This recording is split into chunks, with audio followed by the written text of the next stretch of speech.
Assalamualaikum warahmatullahi wabarakatuh. Alhamdulillah, wassalatu wassalamu ala rasulillah wa ala alihi wa ashabihi wa wala amma ba'd. Ayo talabah, azani Allahu wa iyyakum. Pada kesempatan kali ini kita akan kembali melanjutkan pembahasan kita di dalam kitab Al-Fiqhul Muyassar fi Daw'i Al-Kitabi wa Sunnah. Dan alhamdulillah pada kesempatan kali ini kita akan masuk ke dalam bab yang ke-8, yaitu pembahasan tentang tayamum. Di sini disebutkan al-babu saminu fit tayammumi wa fihi masail. Bab yang ke-8 yaitu tentang tayamum. At-tayammumu lughatan al-qasdu. Jadi tayamum itu secara bahasa artinya al-qasdu. Al-qasdu itu niat, tujuan.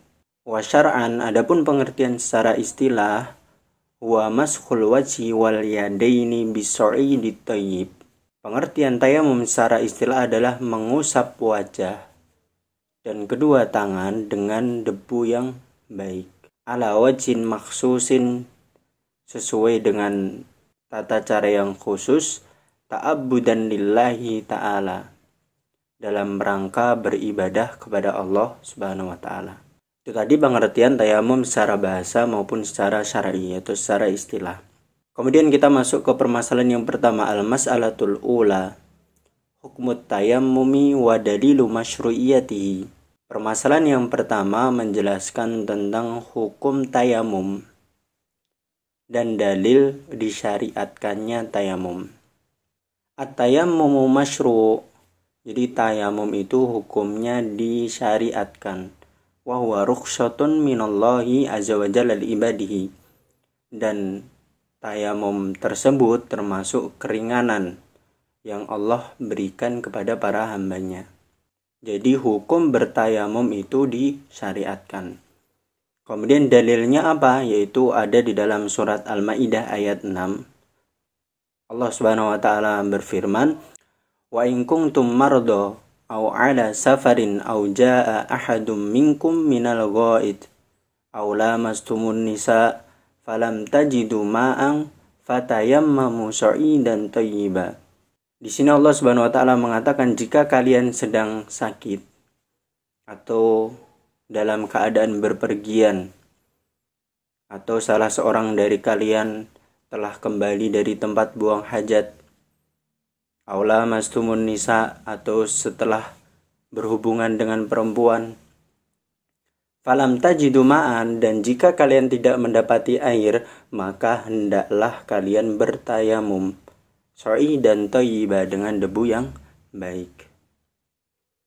Jadi itu tadi dalil disyariatkannya tayamum dari Al-Quran.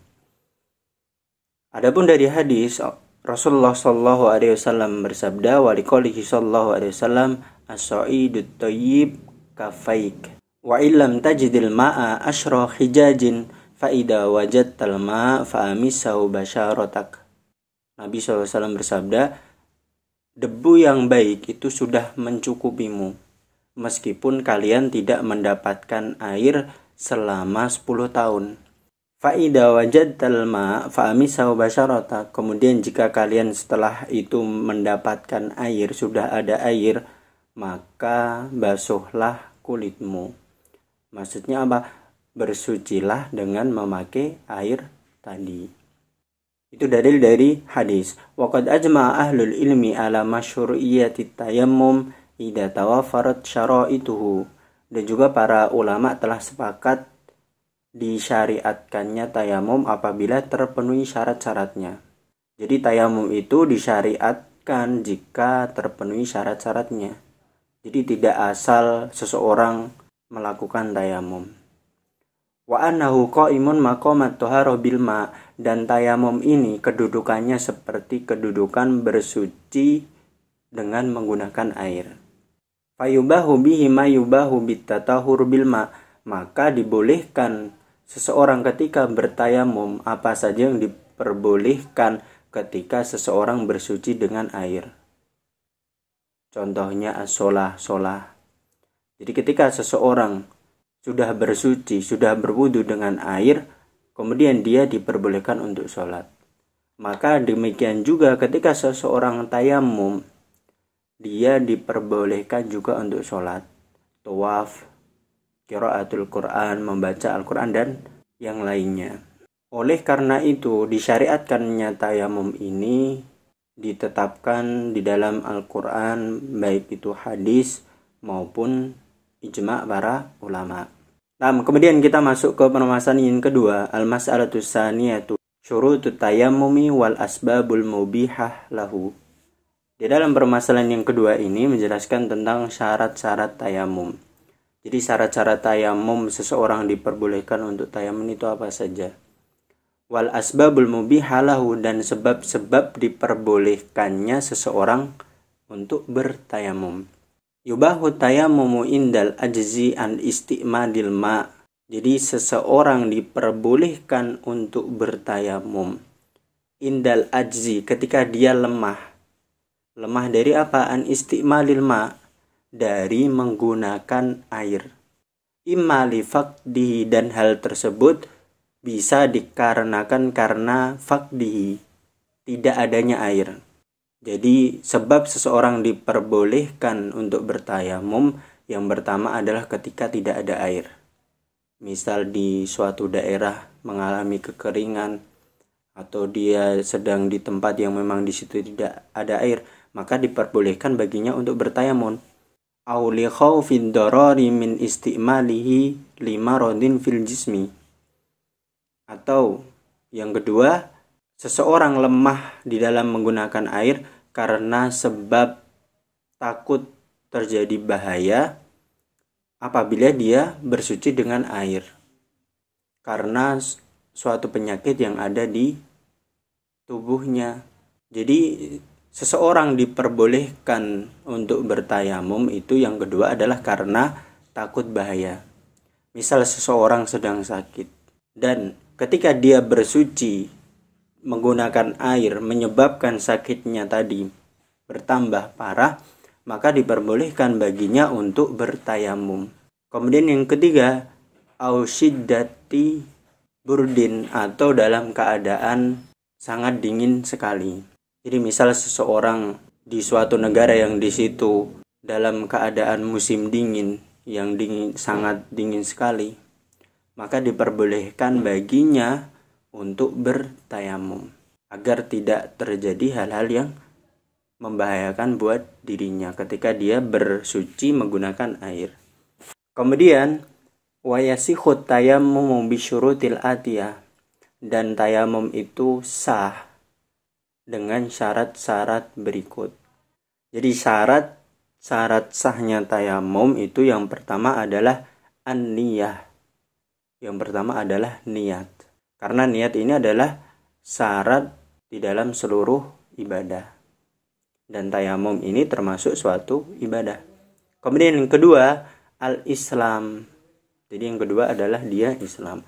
Karena tidak sah jika seorang kafir untuk bertayamum. Karena tayamum ini termasuk suatu ibadah.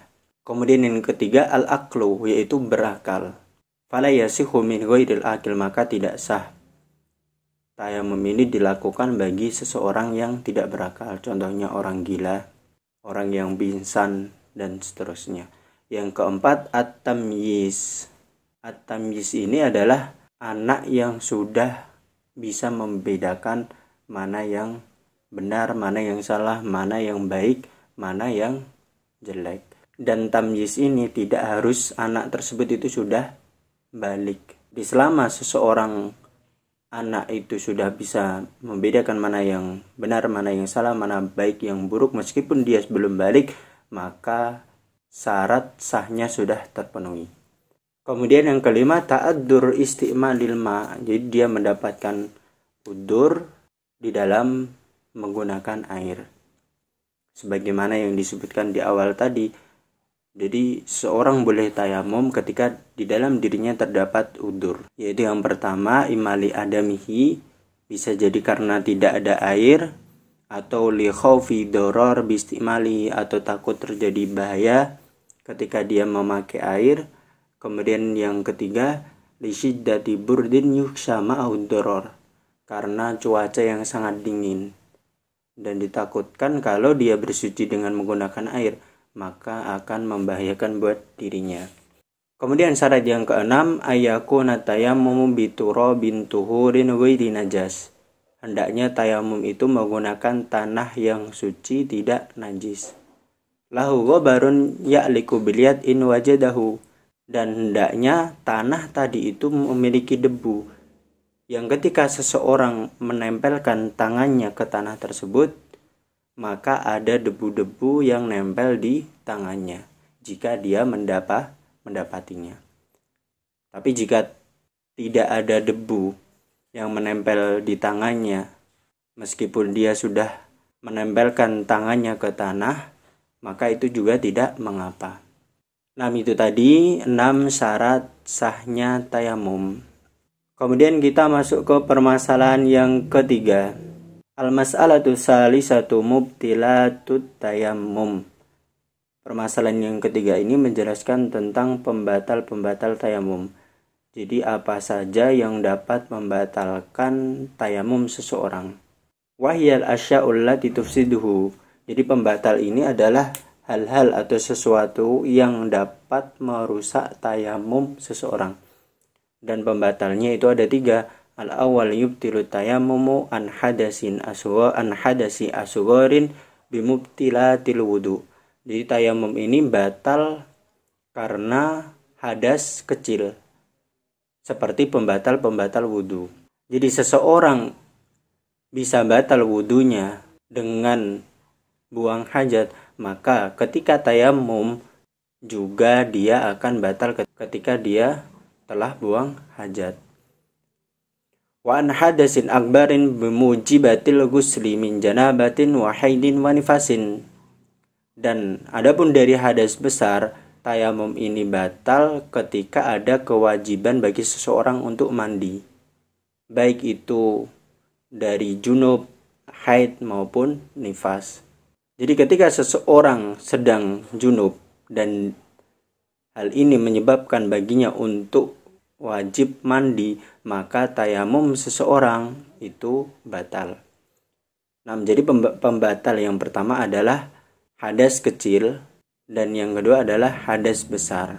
Hadas kecil yaitu yang menyebabkan seseorang batal wudunya, seperti buang air, buang hajat, buang angin, dan yang lainnya.